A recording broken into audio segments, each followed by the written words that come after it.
दक्ष police news, पहिले खाकी मग बाकी। नाशिक तालुक्यातल्या वंजारवाडी इथे एका युवकावर किरकोळ शाब्दिक वादातून हल्ला झाल्याची घटना रविवार दिनांक 25 जुलै रोजी दुपारच्या सुमारास घडली।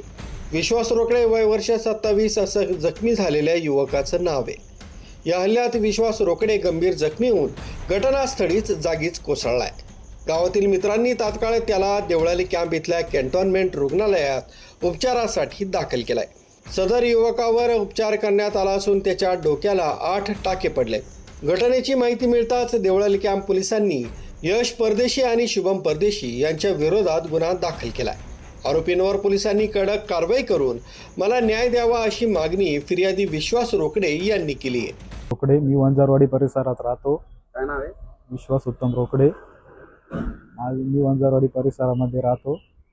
25 तारखेला आम्ही जिल्हा परिषद मराठी शाळेवर खेळत असताना शाब्दिक शिवीगाळ झाली। त्या वादातून यश प्रकाश परदेशी हा घरी जाऊन त्याचा मोठा भाऊ शुभम प्रकाश परदेशी याला घेऊन आला। या दोघांनी तिथून लाकडं घेऊन मी नादात असताना माझ्यावर प्राणघातक हल्ला केला। तसेच माझ्या डोक्यात त्यांनी लाकूड टाकलं, माझं डोकं फुटलं। त्याच्यानंतर मी बेशुद्ध झालो। तिथून मी दवाखान्यात येईपर्यंत बेशुद्धच होतो आणि त्यानंतर माझ्यावर रुग्णालयात कॅन्टोन्मेंट देवळाली कॅम्प या रुग्णालयात उपचार झाला। त्याच्यावर मी 1-2 तासांनी शुद्धीवर आलो।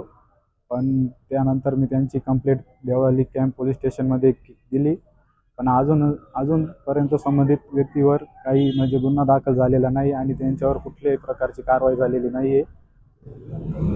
आणि तसेच माझा हात पण फ्रॅक्चर झालेला आहे। आता काय नेमकी काय मागणी आहे पोलीस प्रशासनाला? पोलीस प्रशासनाला एकच मागणी आहे का त्यांच्यावर लवकरात लवकर मोठी कारवाई व्हावी आणि लवकरात लवकर आम्हाला न्याय भेटावा। News bureau, Daksh police news, Deolali camp, Nashik.